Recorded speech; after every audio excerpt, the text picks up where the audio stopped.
खुशी का दिन है। हर वर्ष की तरह इस साल भी गोपाल डागर जो अपने दादा स्वर्गीय रिसलदार श्री शुभराम डागर जी की स्मृति में एक सामाजिक धार्मिक कार्यक्रम का आयोजन करते हैं। और मेरे साथ आप देख सकते हैं यहाँ पर आसपास के क्षेत्र के गणमान्य लोग मौजूद हैं और खास तौर से आज नीलम कृष्ण पहलवान जी भी यहाँ पहुंची हैं। गोपाल डागर और समस्त उज्ज्वल गांव वासियों द्वारा आयोजित इस कार्यक्रम में दादाजी को अपने श्रद्धा सुमन अर्पित करने के लिए बात करेंगे पहले नीलम कृष्ण पहलवान जी से।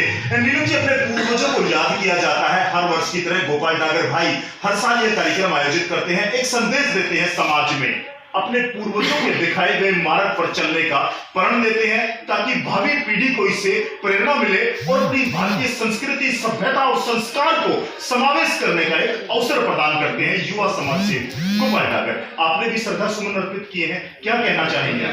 देखिए, सबसे पहले तो मैं गोपाल डागर जी का बहुत बहुत हार्दिक धन्यवाद करती हूँ कि ऐसे नेक काम का इन्होंने आरंभ किया है जिससे हमारी युवा पीढ़ी और जनशक्ति सीखे कि जब तक हमारे बड़े बुजुर्गों का हम सम्मान नहीं करेंगे, ये हमारी सभ्यता और संस्कृति का एक प्रतीक है। बड़े बुजुर्गों के साथ ही हमें भगवान का आशीर्वाद प्राप्त होता है और हमें नेक कार्यों का पुण्य प्राप्त होता है। जी हाँ दोस्तों, पूर्वजों को याद करना और उनके दिखाए गए मार्ग पर चलने का प्रयास कर रहा है उज्ज्वल गांव का यह युवा समाज सेवी जो प्रतिवर्ष यहाँ समाज के प्रबुद्ध लोगों को और आम जन नागरिक को एक संदेश देते हैं कि हमें अपने बुजुर्गों का सम्मान करना चाहिए, हमें अपने बुजुर्गों के दिखाए गए मार्ग पर चल करके समाज हित के कार्य करने चाहिए। गोपाल भाई, बड़ा अच्छा अवसर है, वैसे तो कोरोना काल है, बावजूद उसके आपने यह कार्यक्रम आयोजित किया गया है, क्या कहेंगे? देखिए, सबसे पहले तो आप सबका स्वागत है जो आपने अपने कीमती समय में से निकाल के जी यहाँ पहुँचे और दादाजी को पुष्प अर्पित किए जी। और भाभी जी का तो स्पेशल धन्यवाद है, हमेशा टाइम देती है जी। 7वां आयोजन है, 7वां में से एक में भी एब्सेंट नहीं। बहुत बढ़िया। और इससे एक ही चीज़ है जो हमें हमारे बड़े बूढ़े दे के गए, जो सभ्यता संस्कृति हमें दे के गए, हम उसको आगे बढ़ाए, अपने बच्चों को दे, अपने भाइयों को दे और समाज में एक बहुत ही बढ़िया वातावरण। कोविड की वजह से हमने केवल जो फैमिली जैसे लोग थे छोटा आयोजन किया एज पर गाइडलाइन, तो उसमें आप सब देख रहे हैं। तो एक ब्लड डोनेशन का कैंप है जिससे फौजियों को, किसी भी आदमी को, क्योंकि कहते हैं ब्लड से ऊपर कोई डोनेशन है ही। जी हाँ, बिल्कुल। और देखिए, यहाँ पर मैं आपको बता दूं कि जैसा कि गोपाल भाई ने जानकारी दी है, रक्तदान शिविर का भी आयोजन किया गया है और भंडारे का भी आयोजन किया गया है। और हमारे साथ चर्चा करने के लिए आज खास है चौधरी ईश्वर सिंह डागर है, राम कुमार जी है, तमाम जो लोग हैं उनसे भी हम चर्चा करेंगे। क्या कहोगे, आज अक्सर इस धार्मिक सामाजिक समारोह में आप भी पहुंचते रहते हैं, क्या कहेंगे?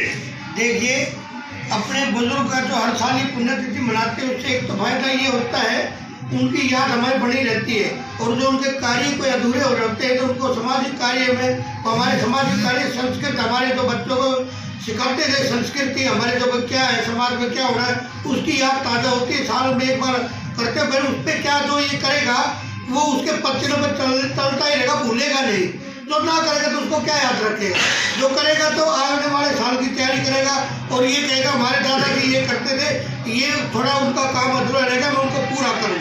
तो गोपाल जी डागर जी उस कार्य को पूरा बखूबी निभा रहे हैं और इस समाज में उनकी पगड़ी का बड़े आदर सहित मान सम्मान रख रहे हैं और समाज भी इनके साथ खड़ा है।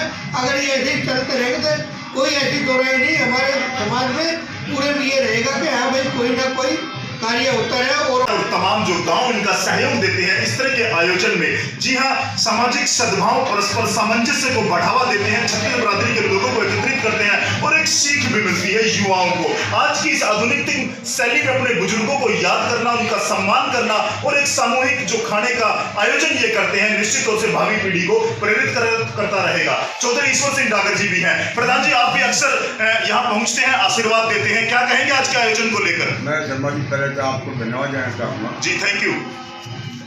जो गोपाल भाई जी हैं और इनके दादा हैं, इसके दादा से मेरी काफ़ी मुलाकात थी। वो बहुत ही बढ़िया इंसान थे और जो उसकी इंसानियत का गोपाल जी ने जो किया ना, 8-7 साल के रेगुलर में आ रहा हूँ जी, और बड़ी खुशी होती है कि लोग 5-4 हज़ार को इन्वाइट करता है और मोस्टली इसके पहुँचते भी है। इसका प्यार ला लो, कुछ भी लगा लो।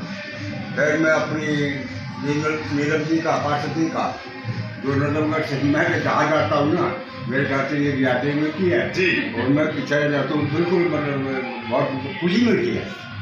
और भाई ऐसे भाई जब आ जाते हैं तो दिल को तो खुशी मिलती है, लेकिन मैं तो भगवान से यही प्रार्थना करूँगा और गोपाल जी 1000 साल जी है और बढ़िया रहे और नोहे धर्म पूर्ण करते रहे, ताकि हमारा भी मौका लागता रहे जीवित में।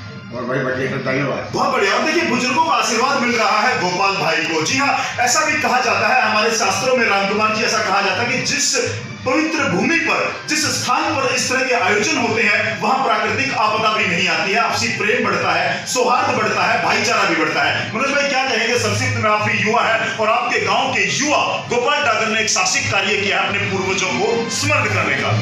सबसे पहले मैं डागर जी के चरणों में नमन करता हूँ और मैं भाई से भी निवेदन करता हूँ कि ऐसे ही आगे बढ़ते रहें और जो भी हमारे लायक होगा, समाज का कोई भी कार्य होगा, हम अपने बड़े भाई गोपाल डागर जी के साथ खड़े हैं।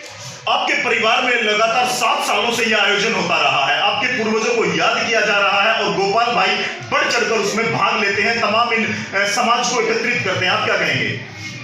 सर बस आप लोगों का आशीर्वाद ऐसे ही मिलता रहे। गोपाल हमारा बेटा है, रिश्ते में हमारा बेटा लगता है और ये बहुत अच्छा काम कर रहा है, पूरे समाज में जागरूकता पैदा कर रहा है। ये भाई नए बच्चे नई जाति जो आ रही है समाज में, उसको एक मैसेज दे रहा है कि भाई अपने बड़े लोगों को सम्मान किस तरीके से कैसे करना करते रहना चाहिए हमेशा। और हम तो इसका आभारी हैं भाई जी। तो चलिए एक बार मैं नीलम जी से भी गोपाल भाई बात करूंगा। नीलम जी, आप हर सामाजिक कार्यक्रम में अपनी उपस्थिति देते हैं और यहाँ भी आप लगातार 7 सालों से आ रहे हैं, तो तमाम महिलाएं हैं या नजफगढ़ क्षेत्रवासी हैं जो हमारा चैनल देख रहे हैं, उनके लिए आप क्या संदेश देंगे इस तरह के आयोजनों को लेकर के? देखिए संजय जी, आपके माध्यम से मैं यही कहना चाहूंगी कि आज जो मेरे देवर गोपाल डागर ने प्रोग्राम किया है, इससे आप सब सीख लेंगे। अगर परिवार में बड़े बुजुर्ग खुश हैं तो हमारे परिवार में सुख शांति संपदा बनी रहेगी और आप अपनी सभ्यता और संस्कृति के अनुसार बड़े बुजुर्गों का मान सम्मान करें, उनकी सेवा भाव करें। आप सबसे मैं यही अपील करती हूँ। जी हाँ दोस्तों, इस तरह के आयोजन निश्चित तौर से हम सबको मिलने का एक अवसर प्रदान करते हैं, जहां हम सब लोग तमाम उन संकीर्ण मानसिकताओं से, विचारों से ऊपर उठ करके धार्मिक सामाजिक आयोजन में पहुंचते हैं और गोपाल डागर जैसे भाई की हौसला अफजाई करते हैं, ताकि और युवा भी इनसे सबक ले और युवा जो हमारे तमाम युवा है वो भी इस तरह के आयोजन करें, समाज को जोड़ने का कार्य करें, समाज को संगठित करने का कार्य करें, जिससे युवा एकजुट होकर के अपनी लड़ाई लड़ सके, अपना हक प्राप्त कर सके और जो सभ्यता और संस्कृति है वो उनमें समावित हो सके। जी हाँ धर्मपाल जी, आप कुछ कहना चाहेंगे? मैं तो यही कहना चाहूँगा जी, क्योंकि गोपाल डागर जी कई साल से लगातार अपने दादाजी के बरसी पर 7वां प्रोग्राम है, बहुत अच्छा नए युवा बच्चों को जोड़ने का कार्य कर रहे हैं और समाज में योगदान दे रहे हैं। पहुंचे हैं और भाई गोपाल डागर ने जो कार्यक्रम किया है उसके विषय में 2 शब्द। गोपाल भाई ने जो भी ये प्रोग्राम किया है बहुत अच्छा है, सराहनीय है। अपने बड़े बूढ़े बुजुर्गों लोगों का, अपने दादाजी का जो किया है उसमें बड़ी खुशी है। प्रधान जी, देखिए इससे ये सीख मिलती है हमारे नौजवान साथियों को, कम से कम ये देखे घर वही खुशहाल है जिस घर में माँ बाप के आंसू ना हो, वो घर सबसे बढ़िया खुशहाल है। हम ये कहते हैं नौजवान साथियों से कि भाई अपने माँ बाप की जो सेवा करेगा उससे बड़ा आशीर्वाद और कोई नहीं है। ये गोपाल जी की बखूबी निभाए, पहले भी सेवा करते थे और आज भी। क्या कहना चाहेंगे इस मुबारक अवसर पर? 2 शब्द। शर्मा जी, पहले तो आपका मैं धन्यवाद बोलता थैंक यू। हूँ। ये हमारे ऐतिहासिक जो भारी दिल्ली का देहात गांव है उसमें गोपाल अपना छोटा भाई है, बहुत ही अच्छा प्रोग्राम ये करते हैं। हर साल की बातें जैसे कुश्ती हो गई, कबड्डी हो गई और जैसे कि अपने पितृ देवता के दादाजी की बरसी पे बहुत ही अच्छा कार्य किया है। इससे हमारे युवा बहुत जागरूक होंगे, हमारी संस्कृति इस देश में अलग से पहचान होगी, वर्ल्ड के अंदर हमारी संस्कृति की गोपाल भाई की पहचान करेंगे। जी हाँ, निश्चित तौर से मैं थोड़ा इतिहास में जाना चाहूंगा। आज से 2-3 आयोजन जब हुए हैं, गोपाल डागर और तमाम उज्ज्वल गांववासियों को और इनके परिवार को यह श्रेय जाता है कि इन्होंने दिल्ली का सबसे बड़ा कुश्ती दंगल आयोजित करने का काम किया था। साथ ही ये धार्मिक सामाजिक आयोजन करते रहते हैं। जिस तरह से हमारे इस क्षेत्र की आन बान शान दादा बूढ़ा मंदिर है, जहां ऐतिहासिक मेला लगता है, कुश्ती दंगल होता है, वहां भी गोपाल भाई प्रतिवर्ष अपनी श्रद्धा सामर्थ्य के अनुसार भंडारे का आयोजन करते हैं। अंत में गोपाल भाई तमाम दर्शकों को और तमाम जो मेहमान यहाँ पहुंचे हैं उनके लिए आप क्या कहना चाहेंगे? जो यहाँ पहुँचे उन सबका धन्यवाद है, और आपके जो दर्शक है उनको भी धन्यवाद है।